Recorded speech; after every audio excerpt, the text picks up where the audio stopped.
नमस्कार किसान भाइयों, गेहूं की उपज बढ़ाने के आज हम वो सब तरीके बताएंगे जो आप 40 दिन से लगा करके 100 दिन के बीच में कर सकते हैं। क्योंकि बहुत से किसान जो लेट बुआई करते हैं उनकी अभी तक गेहूं 40 से 45 दिन के बीच की हुई होगी, तो कुछ किसान भाई ऐसे हैं जिनकी गेहूं 100 दिन की या इससे ऊपर की हो गई होगी।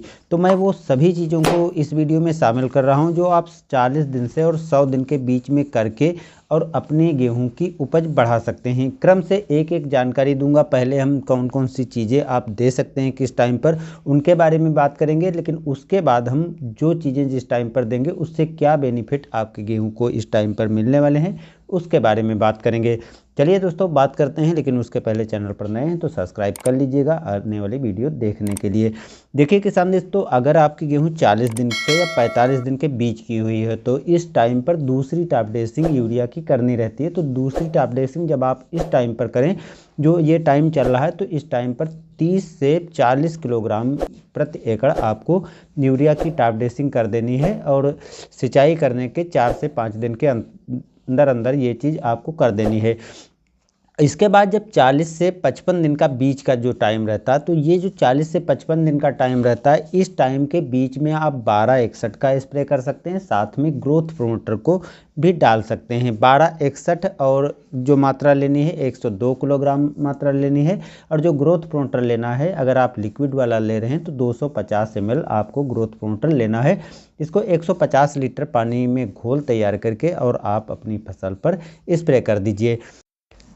इसके बाद जो 50 से 65 दिन का टाइम होता है, 50 से 65 दिन के टाइम पर अक्सर आपको जो आपके खेत में मिट्टी में पोषक तत्वों की कमी होगी, वो कमी आपको अपने पौधों पर दिखाई पड़ने लगती है। जैसे जिंक हो गई या अन्य कोई पोषक तत्व हो गए, तो उसकी कमी आपको अपने पौधों पर दिखाई पड़ना चालू हो जाती है। तो यदि आपको अपने पौधों पर किसी तरह के पोषक तत्वों की कमी दिखाई पड़े, उसको आप उन चीज़ों को लेकर के और तत्काल स्प्रे कर दीजिए। 10-10 दिन के अंतर पर 2 बार स्प्रे कर दीजिए, जिससे उस प्रकार के पोषक तत्वों की कमी से आप अपनी फसल को बचा पाएंगे। अगर आपको इस तरह की कोई कमी नहीं दिखाई पड़ती तो आपको इस टाइम पर 19-19-19, 13-0-45 या 12-61 में से किसी एक का स्प्रे कर देना है।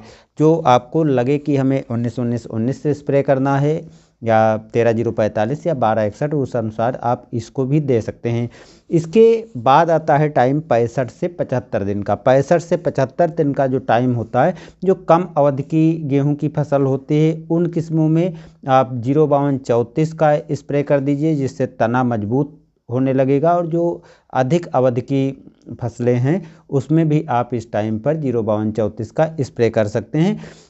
इसके अतिरिक्त अब जो 75 से 100 दिन का टाइम बचता है, तो 75 से 100 दिन का टाइम जो होता है बहुत महत्वपूर्ण होता है। इस टाइम पर आपको बोरान की 100 ग्राम मात्रा और 0-0-50 या 0-52-34 का जो है 1 से 2 किलोग्राम मात्रा लेकर के और स्प्रे कर देना है।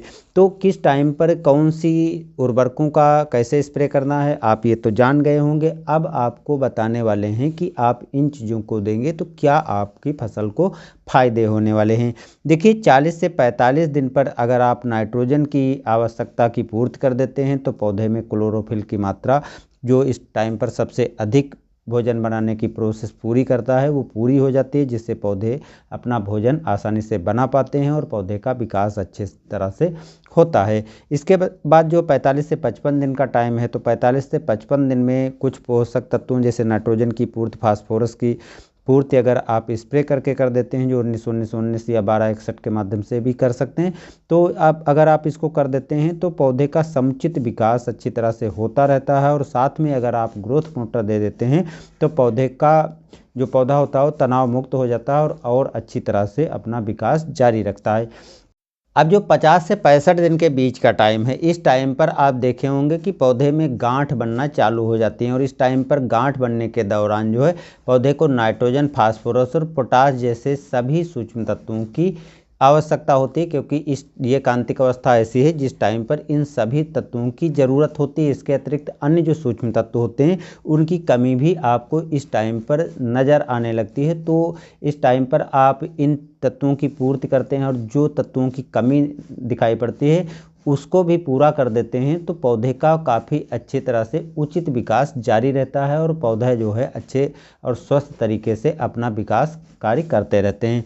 इसके बाद जो 65 से 75 दिन पर जो मैंने बताया था, उस टाइम पर प्रायः जो कम अवधि वाली किस्में होती हैं वो गबोड़ अवस्था में होती हैं, और 75 दिन के बाद जो है जो ज़्यादा लंबे समय वाली किस्में होती हैं वो गबोड़ अवस्था में वो भी उनकी प्रोसेस चालू हो जाती है। तो पौधे जो होते हैं इस टाइम पर कमज़ोर होने लगते हैं, उनका तना जो है कमज़ोर होना लगता है, और बालियाँ निकलने के बाद जो है पौधे गिरने का चांस अधिक बन जाता है, क्योंकि इस टाइम पर जो है बाली बनने की अंदर अंदर जो पौधे के अंदर होता है वो बाली बनने की प्रोसेस होती है, जिससे जो है पौधे को पोषक तत्वों की जो फास्फोरस और पोटास होती है उसकी अधिक आवश्यकता पड़ती है। और अगर आप फास्फोरस और पोटास की इस टाइम पर पूर्ति करते हैं तो पौधा का तना मोटा और मजबूत हो जाएगा, जड़ों का जो कमज़ोर जड़ें हैं वो भी मजबूत हो जाएंगी, जिससे पौधा सीधे खड़ा रहेगा, तना भी मजबूत होगा और जो बालियाँ निकलेंगी और मोटी और लंबी भी निकलेंगी। तो ये काफ़ी ढेर सारे फ़ायदे होते हैं अगर आप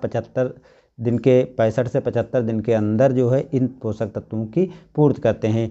इसके बाद जो 75 से 100 दिन का टाइम होता है, इस टाइम पर अलग अलग किस्मों में अलग अलग चीज़ों को आपने देखा होगा। कुछ किस्मों में 75 दिन के बाद में बालियाँ निकलने की प्रोसेस चालू हो जाती है, तो कुछ किस्मों में 100 दिन पर बालियाँ निकलने की प्रोसेस चालू हो जाती है, और प्राय 1-2 बालियाँ इस टाइम पर निकलना दिखने लगती हैं। तो ये जो बाली निकलने का टाइम है, इसके पहले जैसे तना का तो मजबूत होना ज़रूरी है और बालियाँ लंबी मोटी और मजबूत निकलें, तो इसके लिए अच्छी गुणवत्ता में सुधार, ये सब चीज़ें भी होना ज़रूरी है। तो इस टाइम पर जो है अच्छी तरह से परागण की भी प्रोसेस रहे, तो ये सभी तत्वों की पूर्ति करना रहता है। तो इसमें जो है बोरान काफ़ी ज़रूरी हो जाता है और पोटास काफ़ी ज़रूरी हो जाता है, जिससे पौधे में जो बालियाँ निकल रही हैं, जो दाने का भराव हो अच्छे से होगा, परागण की प्रोसेस अच्छे से हो, और जो पोषक तत्व आपने मिट्टी में दिया है, जो मिट्टी में मौजूद हैं, वो पौधे तक आसानी से दानों तक पहुंच सकें। तो ये सब कार्य बोरान और पोटास के माध्यम से आपके पौधे में आसानी से होते रहेंगे, जिसके कारण काफ़ी अच्छी गुणवत्ता में सुधार होगा और आपके गेहूं का उत्पादन भी बढ़ जाएगा। तो ये तो रहा है 40 से 100 दिन पर आपको कौन कौन सी चीज़ें करके उत्पादन बढ़ाया जा सकता है। बाकी कुछ ऐसी चीज़ें होती हैं जो सभी फसलों के लिए लागू नहीं होती हैं या सभी खेतों में लागू नहीं होती हैं, तो उन चीज़ों को दोस्तों मैंने इसमें शामिल नहीं किया है। अगर आप उनको भी जानना चाहते हैं तो आप कमेंट में बता सकते हैं, और ये जानकारी आपको कैसी लगी इसके लिए भी आप कमेंट कीजिए और लाइक कीजिए, जिससे मेरा हौसला भी बढ़े और आपको और भी अच्छी इन्फॉर्मेशन मैं टाइम पर देता रहूं। तो बस दोस्तों, मिलते हैं नए वीडियो के साथ। धन्यवाद।